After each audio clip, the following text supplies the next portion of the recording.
We usually talk about two types of verbs, and in fact, verb is defined as action or state of being.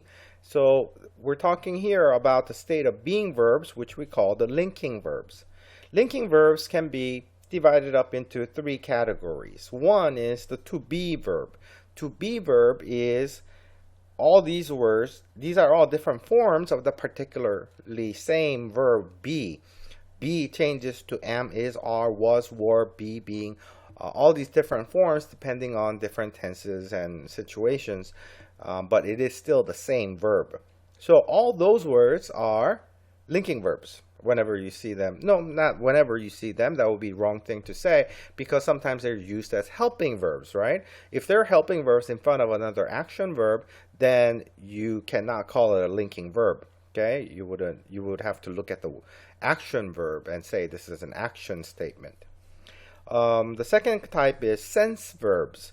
There are a lot of words like look, seem, sound, taste, so on that deals with your five senses, the way something feels or the way something smells and so on. It tells you of the state of that thing that you're smelling or that you're listening to or the thing that you're looking at.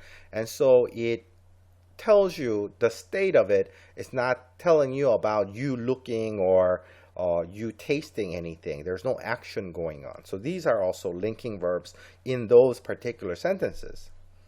And the last kind is other state verbs such as become, grow, or remain.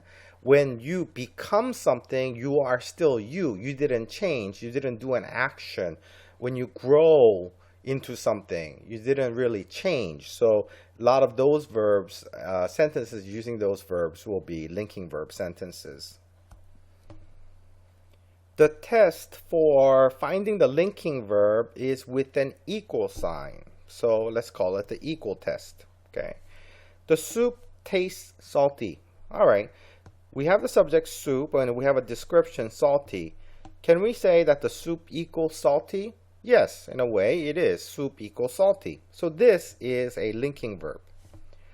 The chef tasted the soup. We have chef and the soup. Does the chef equal the soup? No, this is an action verb. Here, the chef actually did the action of tasting, whereas in the first sentence, the soup didn't do an action of tasting. We're talking about a description of the soup, right? The old man grew a beard. Man equals beard? No, that's an action verb. The old man grew tired. Old man equals tired? Yes. So this is a linking verb. When we have linking verbs, we talk about the PA and the PN. Okay? The linking verb is followed by a predicate adjective, which is PA, or predicate nominative.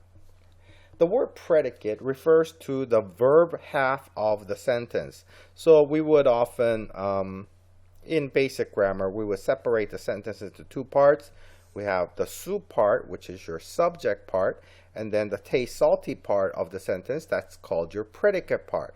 And within that predicate, you have an adjective, salty, then we call this the PA, okay? In a linking verb sentence, like so, okay? Soup equals salty.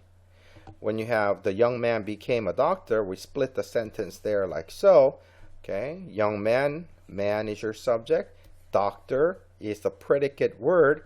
In this case, it is a linking verb, so we will call this a predicate, but not an adjective there, right? It's actually predicate. Noun is what a lot of teachers might say. They might use the word predicate noun just to make it easier for the students, but the actual word is predicate nominative, and that's important because when you recall back to nominative and objective case of pronouns, this word nominative tells you that if you stick in a pronoun, you need to use the subject pronoun in that position, not an object pronoun. So you would say the young man became he, if you needed to.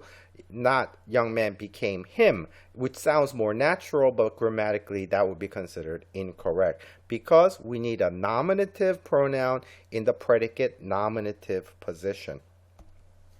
So the thing to be careful with is that if you have a PA, predicate adjective, it cannot be an adverb.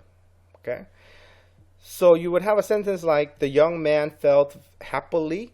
No, that just sounds wrong, right? And the reason it's wrong is that we have a linking verb sentence here. Okay, man equals this. Man is your subject, equals happy, where we want an adjective because we need a PA. PA has to be an adjective. I feel badly about what happened. That's your next sentence there. Well, what about this one? I badly. But this is something we say all the time. People always say, oh, I feel badly. He feels badly. Technically, this would be considered wrong because it's the same situation of linking verb. You have the subject here and the badly here should be PA. PA needs to be adjective, not adverb. So you would need to say, I feel bad about what happened. He looked angry about my mistake, or he looked angrily at me. Which is correct?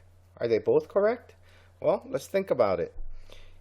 He looked angry about my mistake. Can we use the equal test in this case and say he equals angry? Yes. Yes, he equals angry. That's just the state that he's in. Then in that case, this is PA. Then we should use an adjective there, right? Angry, and that seems proper. How about he looked angrily at me? In this case, he is doing the action, it's an action verb here, action of looking in a certain manner. He looked angrily at me, lazily at me, slowly at me. I guess you could do it in a lot of different ways, but it's an action, and this is how he's looking. And so this would be an adverb, and this would be also proper. So these are two different statements, even though they look very similar. So here's the rule that I mentioned earlier, that the predicate nominative, PN, cannot be in the objective case. If it could, then we would call it a predicate objective or predicate any case. No, it's predicate nominative case is what you need. So, it was those three boys who stole the car. All right, so here we're talking about those three boys being the same as the it. So here it's not really a problem, right? What if we change the three boys into one pronoun? We would have it was they or them who stole the car. Hey, it was they who stole the car. No. Hey, it was them who stole the car. Which sounds right to us. It would probably sound better to say, hey, it was them. It was them that stole the car. But grammatically, that's not the technically, formally correct thing to do. Of course, when you're talking, you can say it any way you want as long as other people don't laugh at you when you say it that way. If everybody agrees that that sounds better to say it was them that stole the car, then that's fine when you're talking. But in written language, if you want to follow the formal rules, you need to say it was they who stole the car. And this actually is tested sometimes on standardized tests. They're asking you for this particular rule. Do you know to use the nominative case in that position? We often do use this in a common speech too, in examples like this. Is Sally home? This is she, or this is her, being the answer to that question. So somebody calls you and says, is Sally home? And if you're Sally, you say, yes, this is she. Okay, that's commonly what we hear on TV. A lot of people say it that way, and you would probably say it that way. This is she, because that sounds more formal than this is her.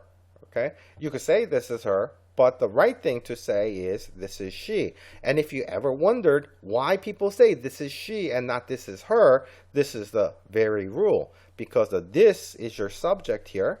She is your predicate nominative to go with the linking verb is. Okay, this and she is the same person. It's equal, right? And here we have PN, where we need the nominative case of the pronoun. Who is it? After you knock on the door, they say, who is it? And you say, it's me. Okay. Is that correct? Well, technically, it should be what? It should be it is, and then you should use a nominative case, right? It is I. Okay. But this is one exception, and it's an exception not because there's anything wrong with it is I. It's an exception that says the me is acceptable here. No one's going to laugh at you because by the very simple rule that a great deal of educated writers talk this way, and they would say it's me. No one would say it is I. So if you have a world out there where all the educated professors and teachers and doctors, they all say it's me, then we're going to say the grammaticians, the grammar experts are going to say that it's acceptable because the smart people are doing it that way. So the it's me is fine, it's acceptable. And this is an exception that kind of violates the rule, so it will never be tested on a standardized test. But just know that it's me is an exception. It's okay. But when it comes to this is she, the she is still preferred.